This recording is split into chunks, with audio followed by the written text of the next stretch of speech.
이제 마지막 5과입니다. 교회와 그 중요성에 대해서 살펴보겠습니다. 자, 일곱 소리 마을 이야기인데요. 읽어보겠습니다. 옛날, 아주 먼 옛날 소리나라에서 가장 시끄러운 마을로 소문난 일곱 소리 마을이 있었습니다. 이 마을에는 도레미파 솔라시라는 서로 다른 일곱 소리가 함께 살고 있었습니다. 어느 날 일곱 소리 마을 아이들이 한 곳에 모여 심각하게 고민을 하고 있었습니다. 마을 어른들이 날마다 싸우고 있었기 때문입니다. 일곱 소리 어른들은 언제나 자기 목소리만을 주장하며 서로에게 조금도 양보하지 않았습니다.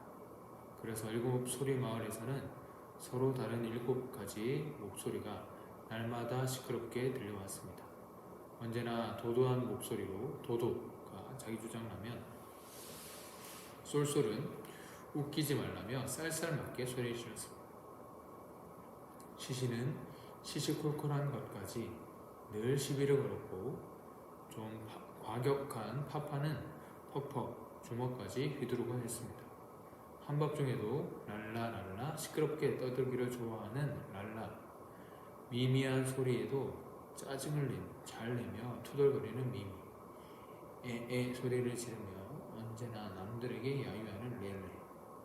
이런 일곱 소리 어른들의 시끄러운 싸움은 일곱 소리 아이들을 날마다 괴롭게 했습니다. 너무나 속상한 어린 도도가 울면서 하늘을 향해 먼저 기도를 하기 시작했습니다. 일곱 소리 마을 사람들이 싸우지 않게 해달라는 간절한 기도였습니다. 그러자 옆에 있던 어린 미미와 솔솔도 한 목소리로 울면서 기도를 했습니다. 그때 아이들이 깜짝 놀랐습니다. 기도하면서 하나로 모아진 어린 도도와 미미와 그리고 솔솔의 목소리가 새로운 소리로 변하는 것을 들었기 때문입니다. 도도와 미미와 솔솔의 한데 어우러진 목소리, 무척이나 아름답고 환상적인 소리였습니다. 아이들이 흥분하기 시작했습니다. 일곱 소리가 서로 어우러지면 그곳에서 새로운 소리가 난다는 사실을 발견했기 때문입니다. 도도, 파파, 랄라의 소리가 한데에 어우러지거나 시시, 렐레, 솔솔이 한데에 어우러져도 또 다른 아름다운 소리가 된다는 것을 알았습니다.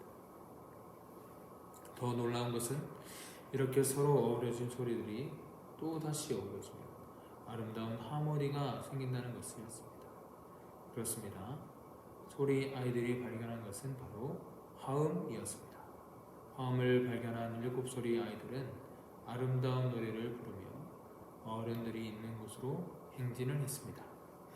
그때까지도 서로 싸우고 있었던 마을 어른들은 아이들의 아름다운 화음에 모두 놀라고 말았습니다. 일곱 소리 마을에서 이렇게 아름다운 소리를 들은 것은 마을 어른들도 처음이었습니다. 그제야 일곱 소리 마을 어른들은 자기들의 소리가 서로 어우러질 때 얼마나 듣기 좋고 아름다운 소리가 되는지를 깨달았습니다.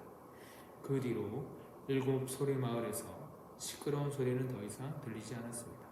서로 어우러진 아름다운 소리만이 있었습니다. 어느새 일곱 소리 마을은 소리나라에서 가장 살기 좋은 마을이 되었습니다. 그리고 일곱 소리가 서로 어우러진 그 아름다운 노래는 지금도 이 세상을 아름답게 만들어가고 있습니다. 결론: 아름다운 노래는 아름다운 만남에서 흘러나옵니다.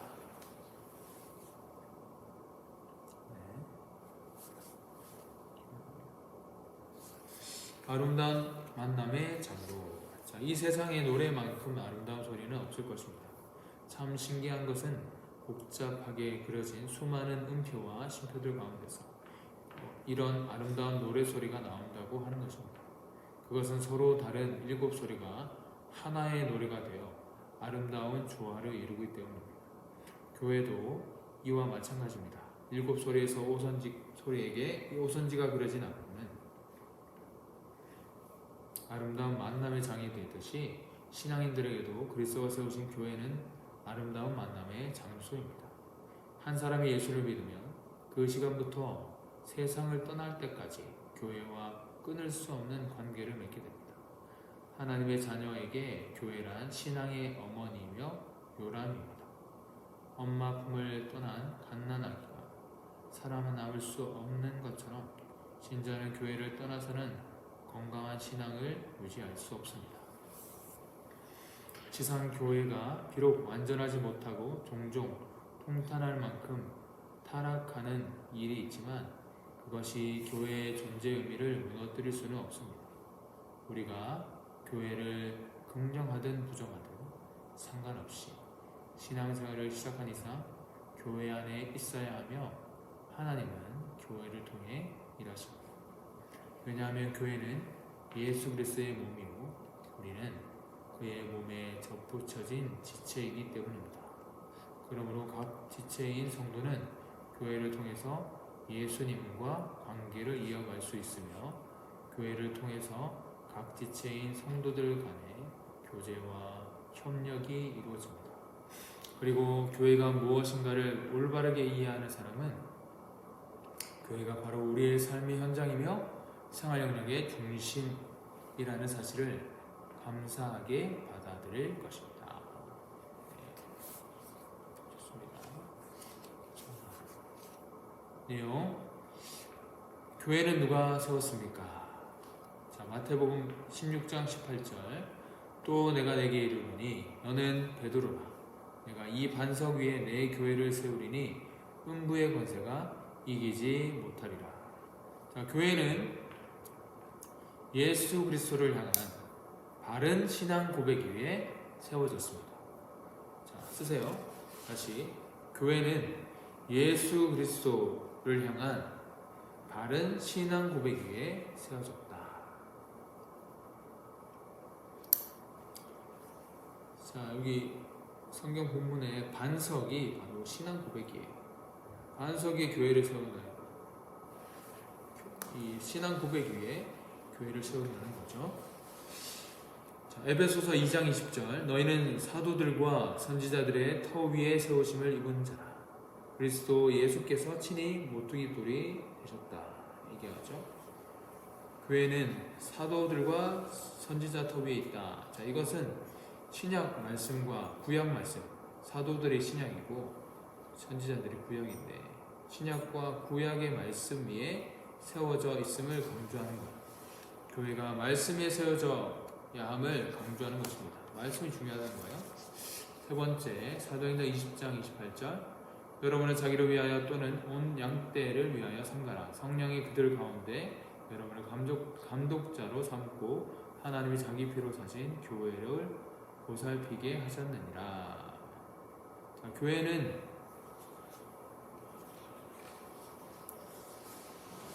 삼위일체 하나님이 세우셨는데 예수 그리스도가 교회의 기초가 돼요.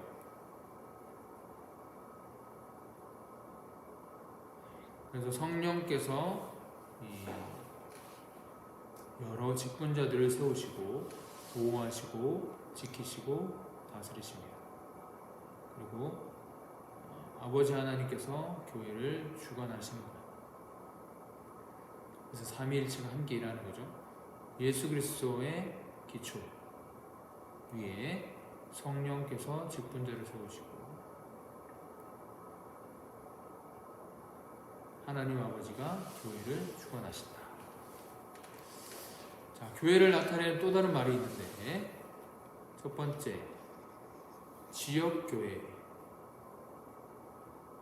자, 지역교회는 뭐냐면 눈에 보이는 교회, 유형교회를 말합니다. 갈로에서 지역교회 옆에 유형교회.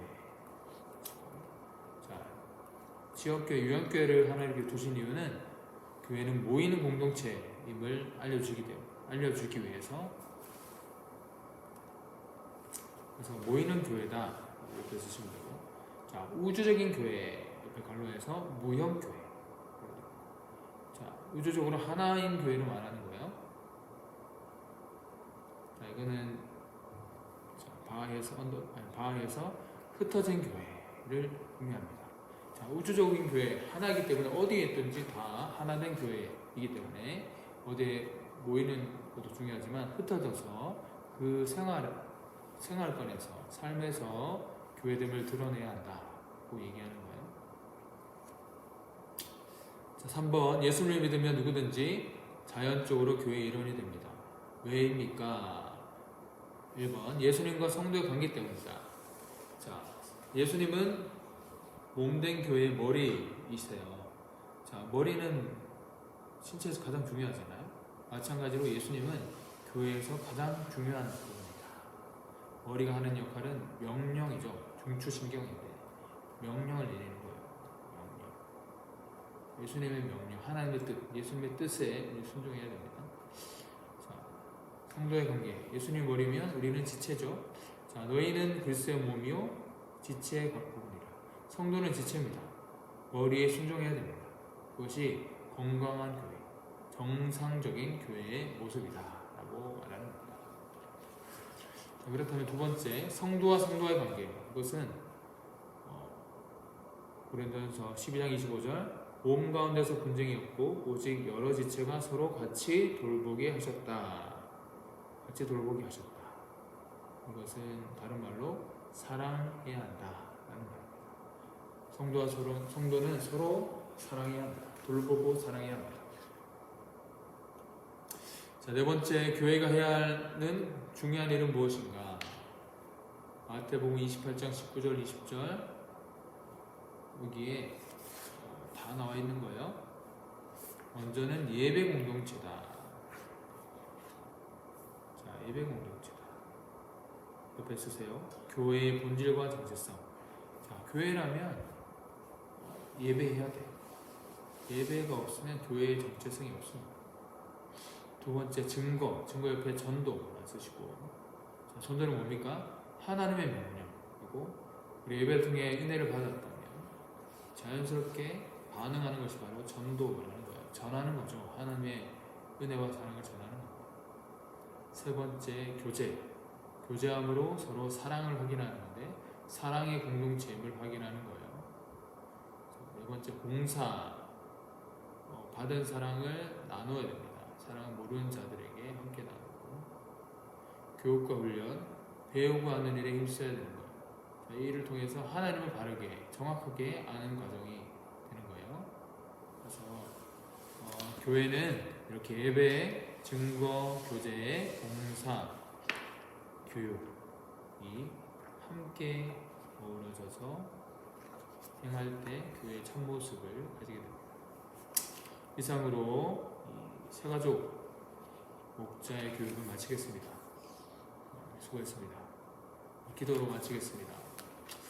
하나님 감사합니다. 오늘 교육을 통하여서 우리가 새가족 목자로서 또 5주간의 과정을 무사히 마쳤습니다. 하나님, 이것이 끝이 아니라 또 이것을 실제로 실습하고 나눌 때 우리 입술을 통해서 우리의 마음을 통해서 전해지는 또 그것이 또 전하는 또 새가족들에게 또 열매가 되어서 또 함께 공동체를 섬기고 또 함께 공동체를 만들어갈 수 있도록 주님 붙들어 주시옵소서.